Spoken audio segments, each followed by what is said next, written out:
Hey, what's up guys? Taylor Maris here with All Day Training for our vlog number, I don't know what vlog number it is, but this week we're going to talk about core training. We're actually going to dispel some myths. We're going to talk about the facts of core training, what really matters to build a functional, strong core, because it's not all about that six-pack always. So what I want to start with first is talking about the muscle groups that involve the core real quick, so you know the musculature, and that way you understand better how the core activates and how it functions. We're going to start really deep with the diaphragm and the pelvic floor. These muscles actually contract together to draw in air so that Forrest can brace when he's performing lifts or he's doing any activity that he needs to stabilize his trunk. Most people think of them as breathing muscles. They're actually much more important than just that. The next layer are your transverse abdominis. You can't see those muscles either. Most people talk about those muscles when you're doing a plank. They're used in resisting rotation and lateral flexion. They brace the trunk for all sorts of movements. Most people neglect those muscle groups. The next group is your internal obliques. Everyone knows about those external obliques that run down here. Well, the internal obliques actually run the opposite direction underneath. They're used obviously for rotation, but also anti-rotation, anti-lateral flexion. And then you've got your external obliques. Everyone knows those, the show muscles. They aid in trunk flexion and rotation. And then, of course, the show muscles, the rectus abdominis.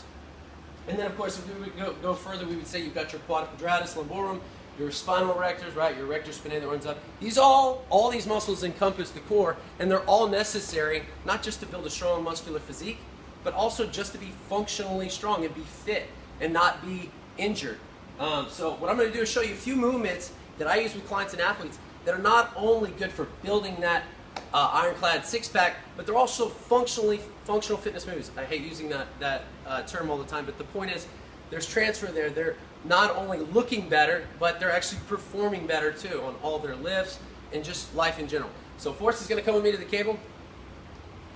Now if you don't have a cable, you can use a resistance band for this, but in this case we're going to use a cable. So this is called the reverse cable chop. What Forrest is going to do is he's going to step away from the cable a little bit. He's going to flex his knees and point at the cable with his chest. Point down, flex the knees, keeping the spine neutral. Already his trunk should be tight, bracing. From there he's going to rotate up and around, extending his knees until his hands come up and around. So what just happened there? Internal, external obliques activated.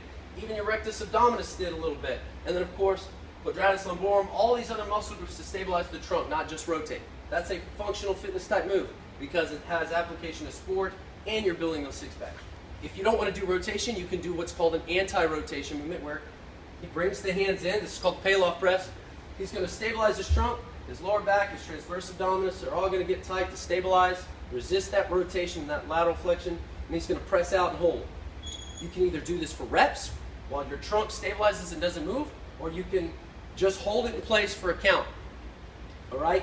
These are great functionally fit movements.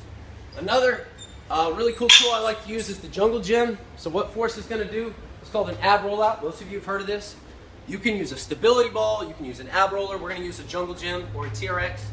He's going to start with his hands directly underneath his shoulders, with his feet under the anchor point, and he's going to push his hands out while stabilizing his trunk with his lower back and his rectus abdominis, right?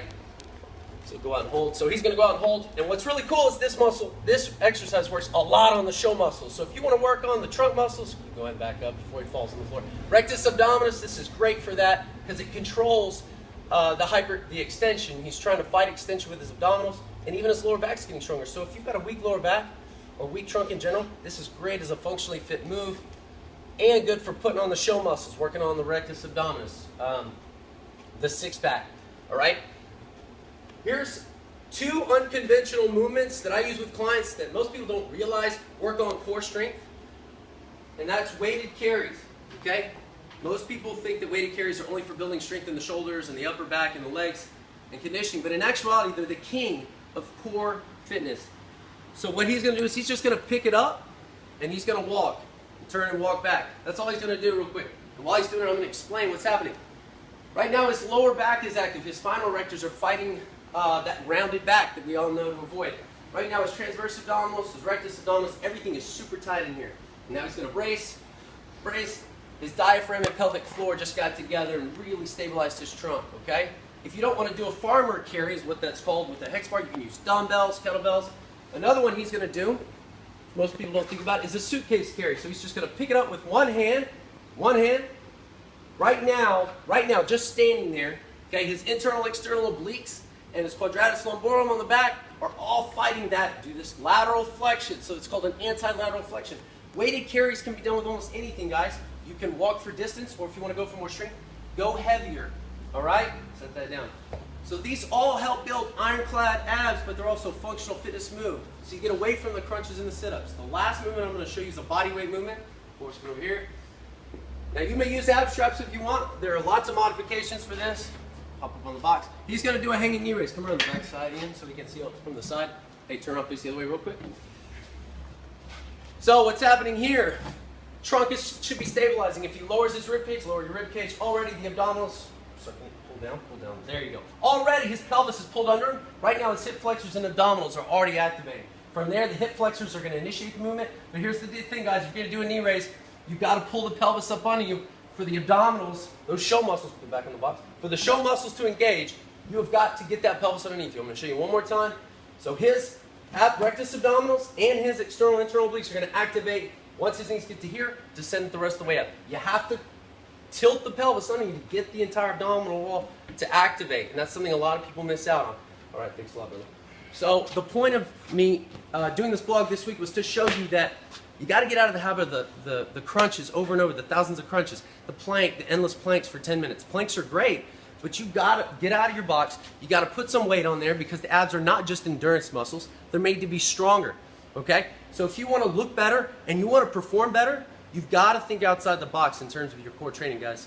All right, that's all I had this week. Only nice comments on Twitter, and I'll see you next week.